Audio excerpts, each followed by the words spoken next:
स्मरण कर मैं आज भी भावुक हो जाता हूँ। बहादुरी, जज्बे और शहादत की एक अनूठी दास्तान, कभी ना मिटने वाले निशान, जिनमें मेरी आने वाली नस्लें अपनी मंजिल तलाशेंगी।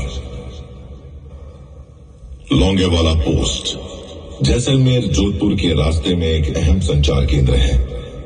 इसी कारण दुश्मन की नजर हमेशा इस पर रही है। रेत के टीलों के कारण बॉर्डर को पार कर जाना मुमकिन हो जाता है।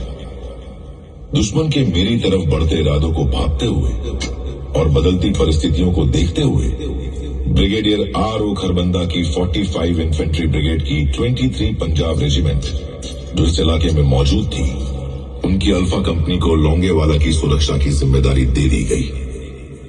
आइए चले लोंगेवाला, जहां 120 जवानों की टुकड़ी का नेतृत्व कर रहे हैं मेजर कुलदीप सिंह चांदपुरी।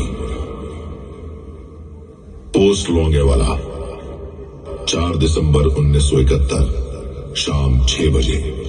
धर्मवीर, जब तक हम यहाँ डिफेंस मजबूत करें, तुम अपनी पेट्रोलिंग पार्टी के साथ बॉर्डर की तरफ जाओ और दुश्मन की हरकत की खबर जल्द से जल्द दो। बिल्कुल सर। भैरव सिंह, तुम आसपास के गांव को खाली कराओ और गांव वालों को सुरक्षित पीछे ले जाओ। जी साहब। रतन सिंह, जवानों को अलर्ट करो और पोस्ट की हिफाजत की लड़ाई के लिए तैयार करो।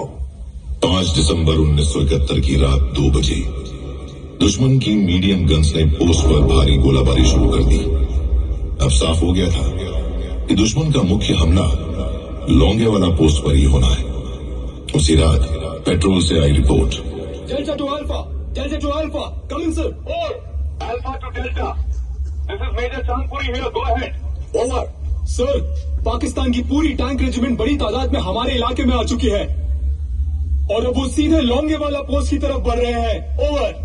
समझ गया, इसीलिए आर्टिलरी फायरिंग हो रही है टैंक्स की आवाज को दबाने के लिए। Okay Dharamveer, well done.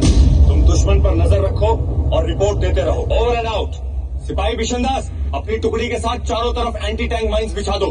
तब तक मैं कमांडिंग ऑफिसर साहब से रीएंफोर्समेंट की बात करता हूँ और एयरफोर्स बेस जैसलमेर को प्रेजेंट सिचुएशन से अवगत कराता हूँ।